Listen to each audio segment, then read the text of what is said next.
Great wall of China आखिर इसे बनाया ही क्यों गया था? इसके पीछे का असल मकसद क्या था इसे बनाने का? और ये इसे बनाने में 2000 साल से भी ज्यादा कैसे लग गए? और इसे एक तजुर्बा सिविल वंडर्स में क्यों शामिल किया गया? इसके बारे में पूरी तरह से जानने के लिए वीडियो को आखिर तक जरूर देखिएगा। Number 2, great wall of China. इसे तो आप लोग जानते ही होंगे। ये बहुत ही बड़ी लंबी सी दीवारों का एक नेटवर्क है चाइना में। और कई सारे लोगों को लगता है कि बस एक ही बहुत ही लंबी दीवार है, लेकिन ऐसा नहीं है। ये अलग अलग दीवारों का एक बड़ा सा नेटवर्क है, जिसे कि बाद में जोड़ा गया था।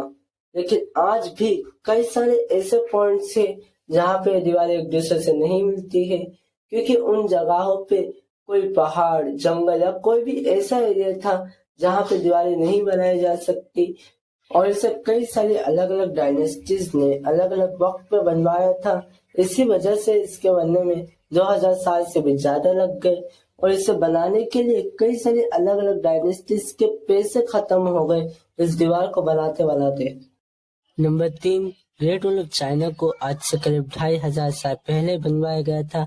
इसे बनाने का असल मकसद था कि जो नॉर्थ से मंगोलिया और रशिया साइड से कई सारे नोमैडिक लोग आके यहाँ लूटपाट, चोरी और लोगों को परेशान किया करते थे।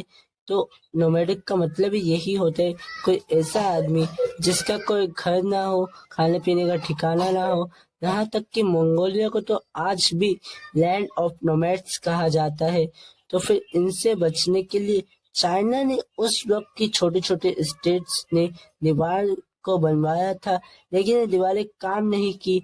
तो फिर किन डायनेस्टी के राजा किन शी हुआंग, जिन्हें चाइना का सबसे पहला एम्पायर भी कहा जाता है, इन्होंने पहली बार ग्रेट वॉल ऑफ चाइना का काम स्टार्ट किया था 220 BC में, यानी 2400 साल पहले।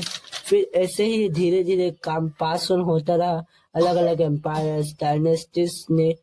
और फिर कई सारी डायनेस्टीज के पास पैसे खत्म हो गए इसे बनाते बनाते। फिर 13th सेंचुरी में मिंग डायनेस्टी ने इसका काम फिर से शुरू किया था और खत्म किया है। सबसे ज्यादा हिस्सा ग्रेट वॉल ऑफ चाइना का मिंग डायनेस्टी ने ही बनाया है, जो कि 8000 किलोमीटर से भी ज्यादा है। और इस ग्रेट वॉल ऑफ चाइना के बनने के बाद इसे बस 2 ही बार दोबारा कैप्चर किया गया है, वो भी मंगोल एम्पायर और किंग डायनेस्टी ने। और आज जो ज्यादातर लोग ग्रेट वॉल ऑफ चाइना का जो हिस्सा घूमते हैं, वो भी मिंग डायनेस्टी ने ही बनवाया। Number 4, great wall of China को कई अलग अलग मटेरियल से बनवाया गया है। जैसे पहाड़ी इलाकों में इसमें पत्थरों का इस्तेमाल किया गया है, और उस समय तक सीमेंट का तो आविष्कार हुआ नहीं था। सीमेंट का आविष्कार 1824 में हुआ था। तो जब के लोग कई सारे अलग अलग तरीकों का इस्तेमाल करते थे ईंटों को चिपकाने के लिए, जैसे लाइम मोटार, मड और क्ले और बिटुमुन। बिटुमिन तो आज के वक्त पे भी रोड बनाने में एक स्ट्रॉन्ग होल्ड देने के लिए इस्तेमाल किया जाता है आज के वक्त पे भी। तो इन सब चीजों का इस्तेमाल किया जाता था। और ऐसे ही ग्रेट वॉल ऑफ चाइना में स्टिकी राइस, चावलों को पीस के फिर उसे लाइव मोर्टार में मिक्स करके ईंटों के बीच में सीमेंट की जगह पे इस्तेमाल किया गया है।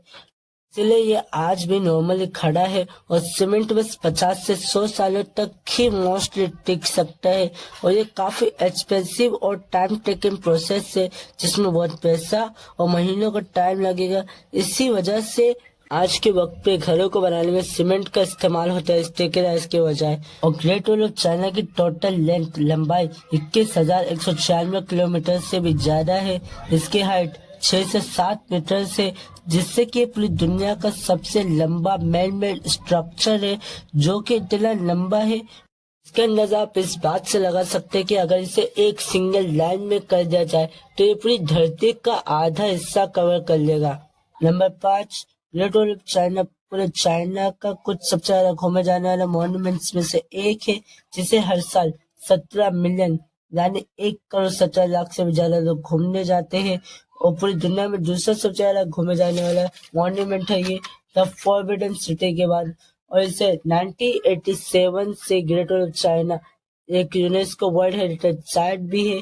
और फिर 2007 में इसे दुनिया के 7 अजूबों में से एक शामिल कर लिया गया था 7 वंडर्स में।